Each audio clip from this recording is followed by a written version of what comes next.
আসসালামু আলাইকুম রহমতুল্লাহ। আপনার বিড়াল কি প্রেগনেন্ট? যদি প্রেগনেন্ট হয়ে থাকে তাহলে এই ৫টি জিনিস আপনার জেনে রাখা অত্যন্ত গুরুত্বপূর্ণ। প্রথম কথা হচ্ছে খাবার। প্রেগনেন্ট বিড়ালকে সবসময় হাই প্রোটিন ফুড দিতে হবে। এক্ষেত্রে আপনারা হাই প্রোটিন ফুডের মধ্যে চিকেন দিতে পারেন। আর যারা ক্যাট ফুড খাওয়ান তারা ক্যাট ফুডের সাথে কিটেন ফুড মিক্স করে দিতে পারেন, কারণ কিটেন ফুডে সাধারণত প্রোটিনের পরিমাণ একটু বেশি থাকে। দ্বিতীয়ত যেটা, সেটা হচ্ছে অলওয়েজ ফ্রেশ ওয়াটার দিয়ে রাখতে হবে, কারণ পরিষ্কার পানি যদি সে সবসময় না পায় এবং যদি ডিহাইড্রেশনে ভুগে তাহলে প্রেগনেন্সি জটিল হতে পারে।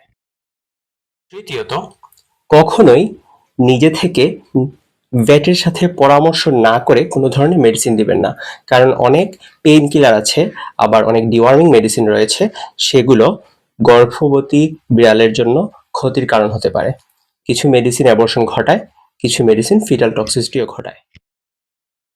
চতুর্থ যে কথাটা বলবো সেটা হচ্ছে সবসময় স্ট্রেস ফ্রি একটা পরিবেশে তাকে রাখবেন।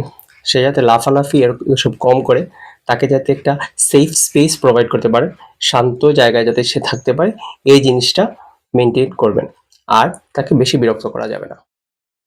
পঞ্চম যে বিষয়টা খেয়াল রাখবেন সেটা হচ্ছে ডেলিভারির আগে একটা নেস্টিং বক্স বানিয়ে দিবেন।